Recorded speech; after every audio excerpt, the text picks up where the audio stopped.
Well, welcome. My name's Dr. Charles Murfield, better known as Murph. I'm a head of the BHU Future Farming Centre and the author of this report on Interrow Hose, the Swiss Army knife of mechanical weeders. Now, this short webinar is to give you a taste of this report.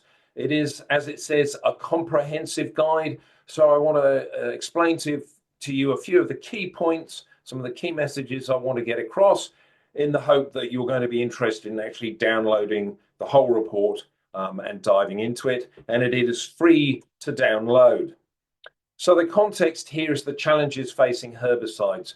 We have ever-growing evolved resistance. We have no sign of that slowing down at all.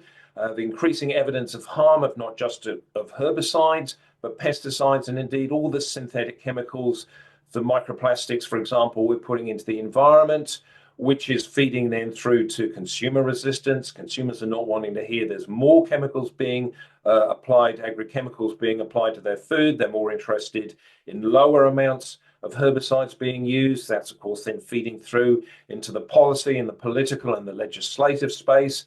We're seeing increasing amounts of existing herbicide chemistry being withdrawn as it is facing increasingly higher regulatory requirements. And then that also feeds through to the fact that new chemicals now are very hard and expensive and take a decade or so to be brought to market. So we're not seeing the herbicides we're losing to resistance and withdrawal being replaced at anywhere near the rate that they're being lost. So the international science community is very clear that this concept of integrated weed management, IWM, is the solution to how we are going to face that. And in terms of integrated weed management, we use that old cliche of the tools in the toolboxes. And I like these 4 toolboxes of physics, chemistry, biology, ecology. Physical toolbox is the mechanical weeding we are talking about today. Chemical is the herbicides, and biological and ecological approaches, also sometimes called cultural. And the message is to integrate all these tools in all these toolboxes together. So physical weed management is becoming an increasingly important set of tools as the chemical tools facing increasing challenges. Now, our journey starts some time ago in the 16 to 1700s with one of the most famous names in agriculture, at least in the West, Jethro Tull, who's most famous for inventing the seed drill. But much less known is the fact that Tull invented the seed drill not to improve crop establishment, although that was one reason, but also, as he said here, more especially as it admitted the use of the horse hoe, or horse hoeing, as it was known originally.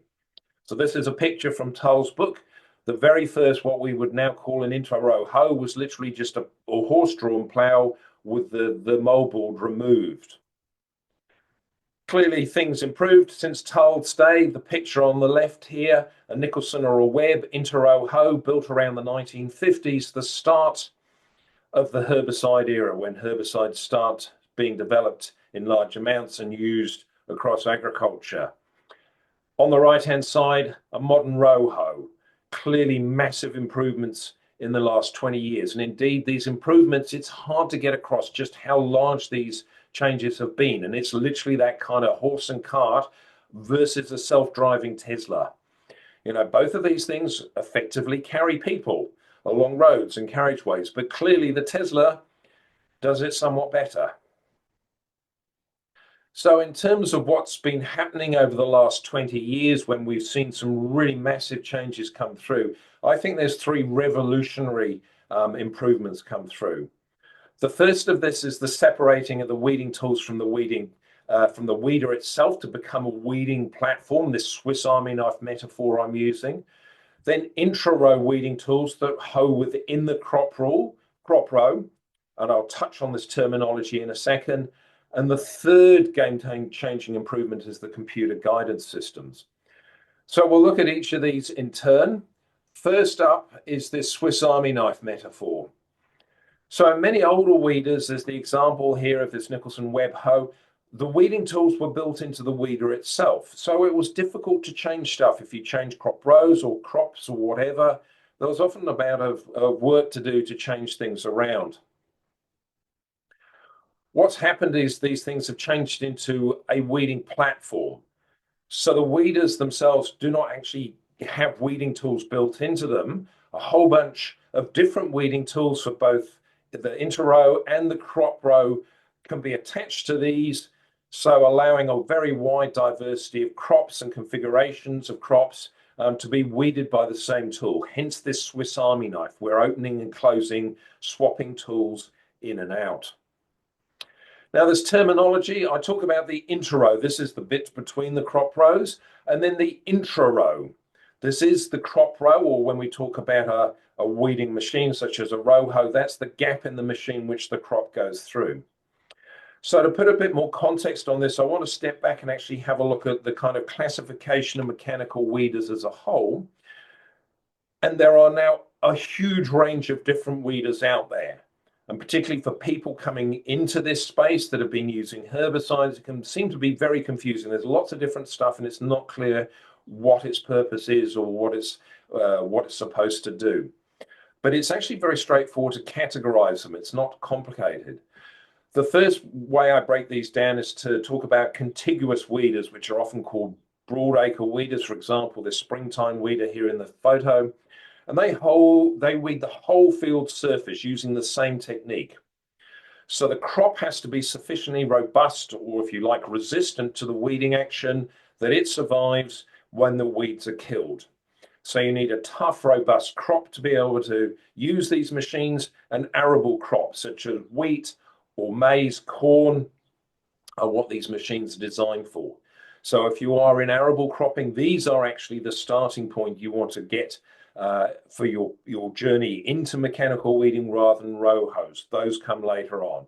But for those that are in crops such as vegetables or in arable row crops that are facing more significant weed challenges, row hoes are what you need.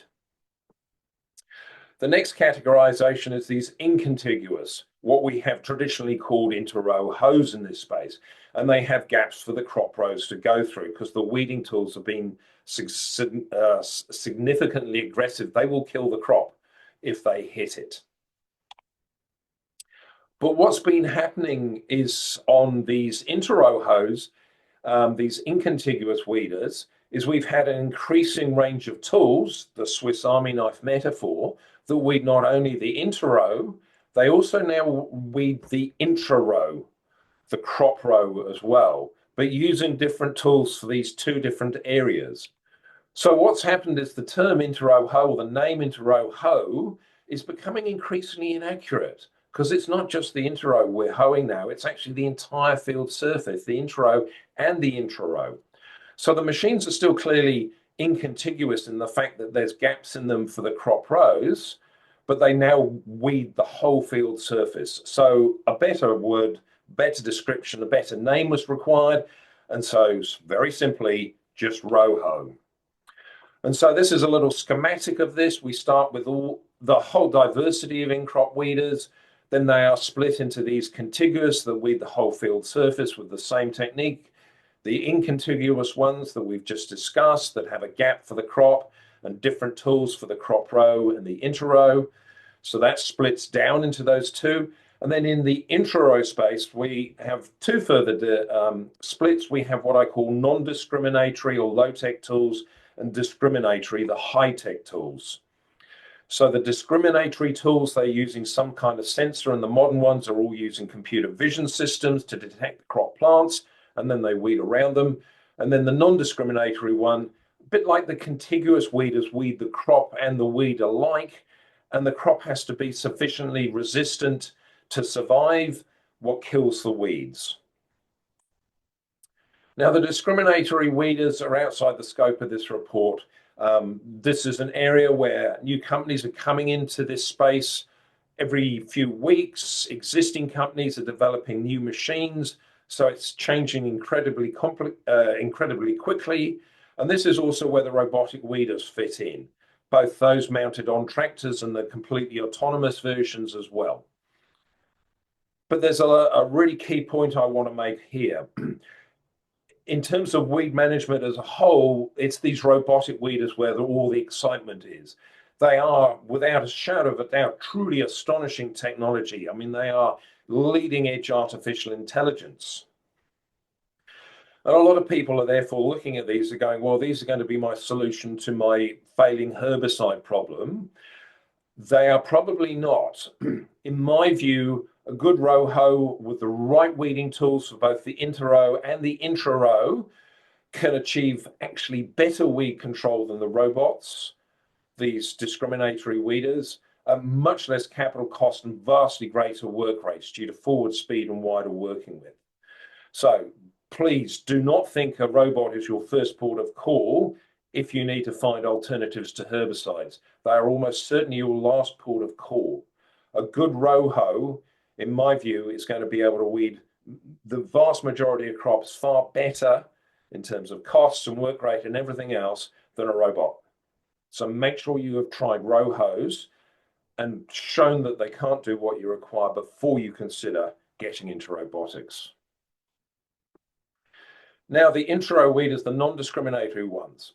When we just had inter-row hoes that only weeded the inter-row had to be, the crop row had to be manually weeded. And that metaphor, a tough row to hoe, was originally no metaphor at all. It was literally a crop row that was full of weeds, that was really hard work, that was tough to weed by hand. I've been there.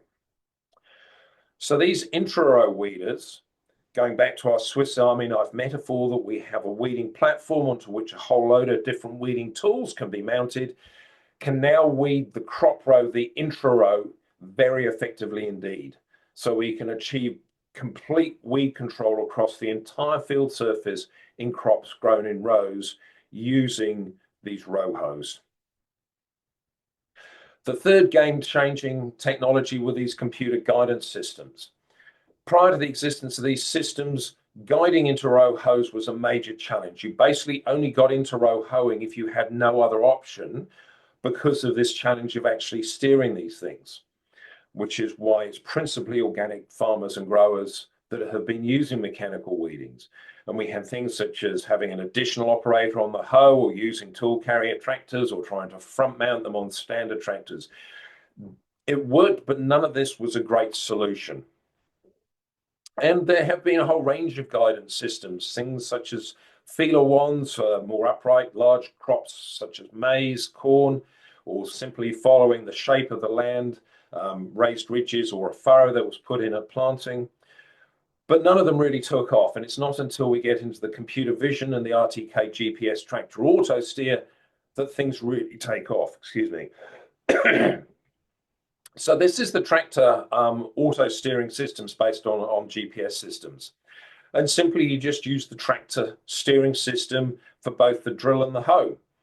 And this could work really well, but there was a big challenge with getting the equipment and the tractor accurately aligned at the start of the row that often involved quite a lot of forward-backward shuttling. What we had later on is the advent of implement steering systems, where there's a separate GPS antenna on the implement and a steering system for the implement that's separate from the tractor, ideally using hydraulic side shift. And what this allowed was for the implement to be positioned right over the AB lines, regardless of whether the tractor was fully in the correct location. So this really solved the start of row issues. And also, if you think RTK GPS tractor auto steer is straight, if you put that side by side with implement steering, double steer as I call it, you can see that the double steer is considerably straighter again than RTK tractor auto steer. It's truly impressive. The alternative is the computer vision system. So they're using a digital camera and image analysis software. This was first developed in the 1990s and basically took the entire 1990s to write these systems. Watch, if you think back to the computers we had in the 1990s compared to today's, they were really quite rudimentary.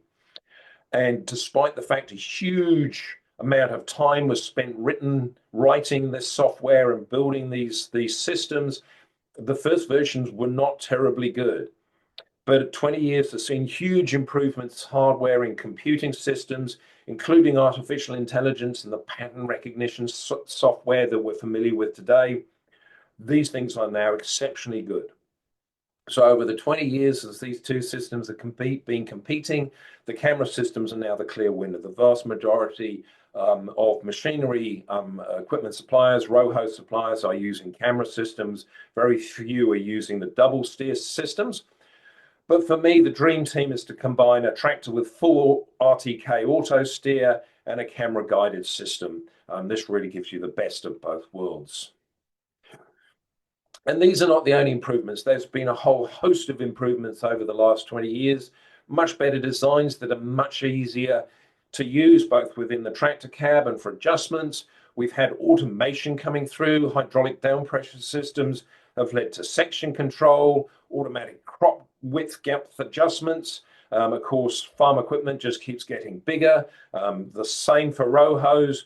We are now approaching 30 meters wide. We have work rates in the 10 to 20 kilometers an hour, so up to 15 miles an hour, and many more as well that are all covered in the report itself. This has got to the point now where I think we're actually kind of looking at different generations of row hose over the last 20 years. The first generation, basically everything's adjusted by hand, manually adjusted. You get off the tractor, you get a socket and a spanner, to these second generation ones where we have large amounts of automation of these machines. So what does this all mean?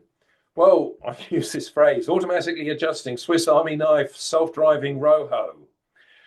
What it means in practice is that these amazingly technical machines are now capable of achieving weed control comparable to herbicides as part of a standard 3-point tractor machinery.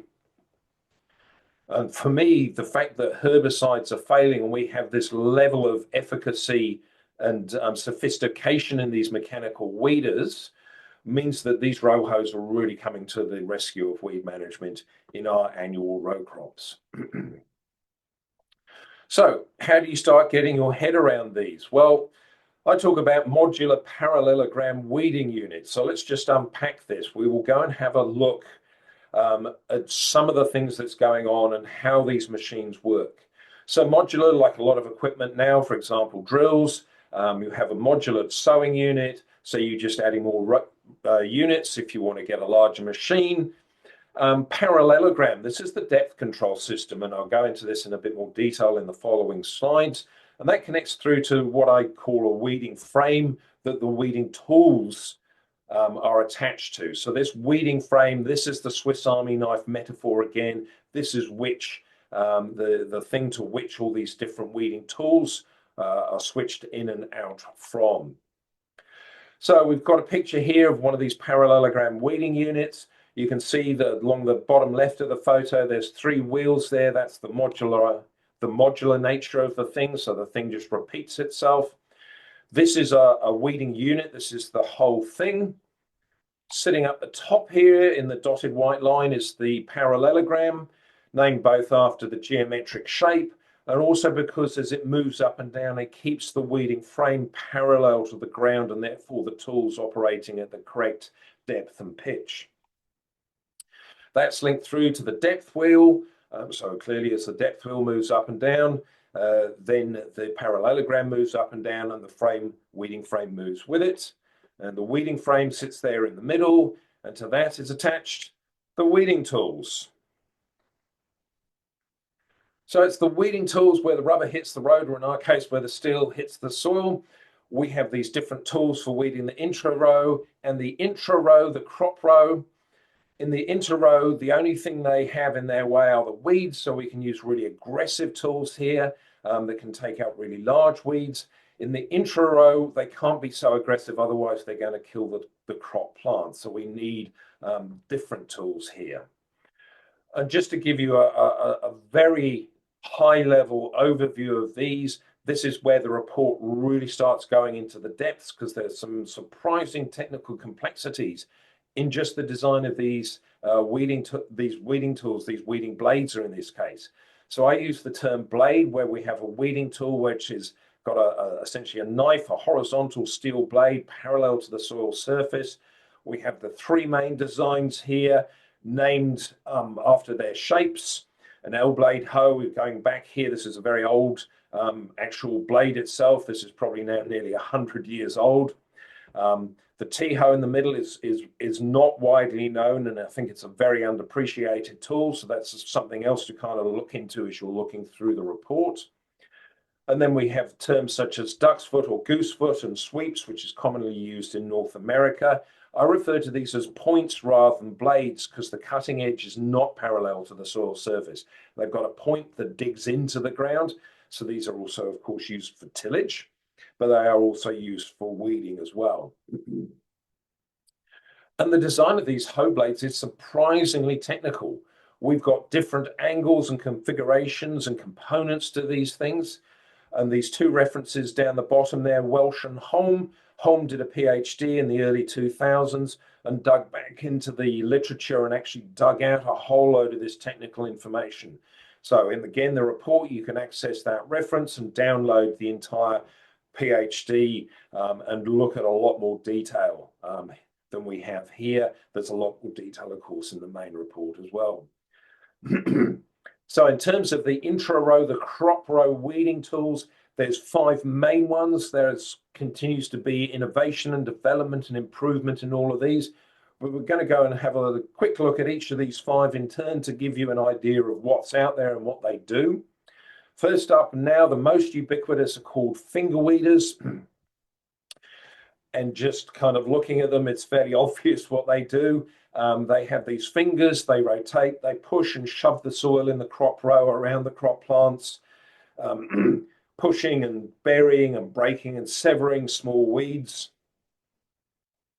We have mini ridges.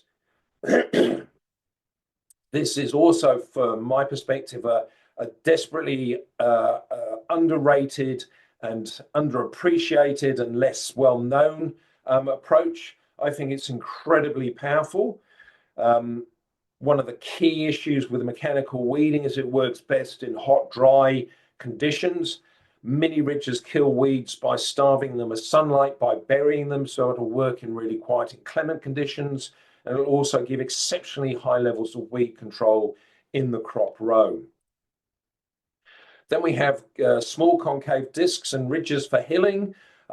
This is technology that goes back to horse-drawn implements, goes back to Jethro Tull's time. But these have been updated and improved, and their efficacy and reliability, everything else like that, has been significantly increased over the last few decades. Finally, we come to torsion weeders. Again, incredibly simple idea, just a couple of or several pieces of sprung steel wire pushing into the crop row, vibrating, hooking out little weeds. And rotating spring wire weeders. And yes, the one on the right is literally a bunch of hay bob tines bolted on to an axle and a disc, a wheel.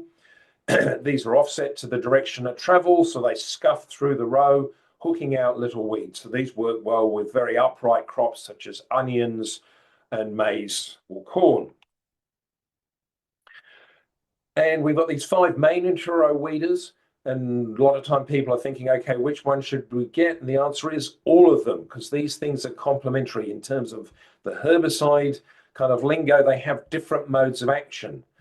So using genetic engineering technology, we want to use them all. We want to actually stack these things. So we can use them sequentially over different passes.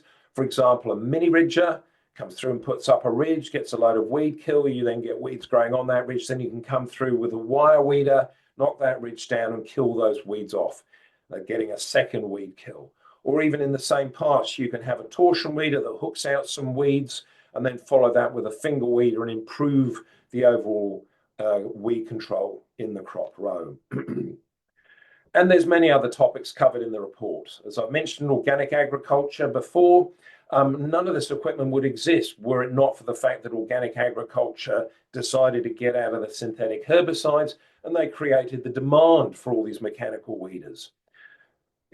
Although these mechanical weeders, these road hoes, can achieve exceptional weed control, if you think you're going to rely on just them for weed control, you are sadly misguided. You have to take a whole of system, this integrated weed management, going back to the basics such as rotations, false seed beds, a whole range of techniques that you need to use as part of using row hose.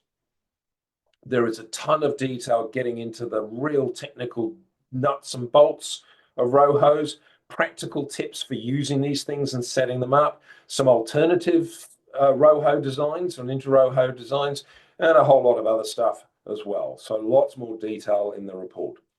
So thank you very much for listening. I hope that was of interest. I hope that has piqued your appetite and you're now keen to go and download the report. Again, I'll reiterate, the report is entirely free. Pass on the information you like to anybody who you think might be interested. So thank you very much for listening, and happy weeding. Have a good day.